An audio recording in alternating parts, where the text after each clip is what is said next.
Hi friends, இன்னைக்கு நம்ம என்ன பார்க்க போறோம் தெரியுங்களா? சொந்த மண்ணில் வாழ கற்றுக்கொள்வோம். ஒரு காலத்தில் வெளிநாடு செல்வது குடும்பத்தின் முன்னேற்றத்திற்கான பெரிய வாய்ப்பாக கருதப்பட்டது. தாத்தா வெளிநாடு சென்றார், தந்தை வெளிநாடு சென்றார். இன்று நாமும் அதே பாதையில் செல்கிறோம். இது பல குடும்பங்களின் தலைமுறை தலைமுறையாக தொடரும் ஒரு வழக்கமாகி விட்டது. ஆனால் ஒரு முக்கியமான கேள்வி எழுகிறது. எப்போது வெளிநாட்டையே நோக்கி ஓடிக்கொண்டே இருக்க வேண்டுமா? சொந்த மண்ணில் வளர வழியே இல்லையா? உண்மையில் வாழ்வதற்கான வாய்ப்புகள் வெளிநாட்டில் மட்டும் இல்லை. நம் சொந்த ஊரிலும், நம் மாநிலத்திலும், நம் நாட்டிலும் ஏராளமான வாய்ப்புகள் உள்ளன. வியாபாரம் செய்யலாம், தொழில் தொடங்கலாம், சேவை துறையில் முன்னேறலாம், உற்பத்தி துறையில் வளரலாம். இங்கேயும் மக்கள் நல்ல வருமானம் சம்பாதித்து வசதியான வாழ்க்கை வாழ்கிறார்கள். பல நேரங்களில் பிரச்சனை வாய்ப்புகள் இல்லாததால் இல்லை, அதை முறையாக பயன்படுத்த தயக்கம் இருப்பதால்தான்.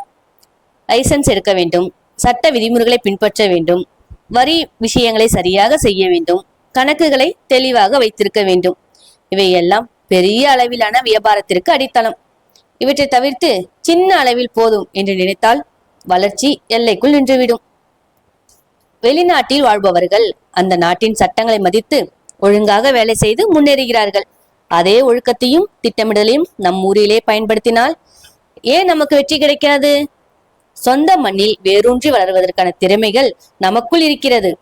மேலும் வாழ்க்கையின் ஒரு கட்டத்தில் உடல்நிலை பாதிப்பு, குடும்ப பொறுப்புகள், குழந்தைகளின் எதிர்காலம் போன்ற காரணங்களால் பலர் மீண்டும் சொந்த ஊருக்கு திரும்ப வேண்டிய சூழ்நிலை வருகிறது.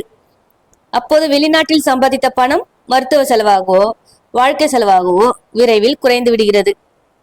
ஆனால் சொந்த ஊரில் நிலையான வருமானம் உருவாக்கி வைத்திருந்தால் அது தலைமுறைக்கு பாதுகாப்பாக மாறும். அதனால் ஒரு தலைமுறை வெளிநாட்டில் உழைத்திருந்தால் அடுத்த தலைமுறை சொந்த மண்ணில் வாழவும் சம்பாதிக்கவும் தொழில் உருவாக்கவும் கற்றுக்கொள்ள வேண்டும்.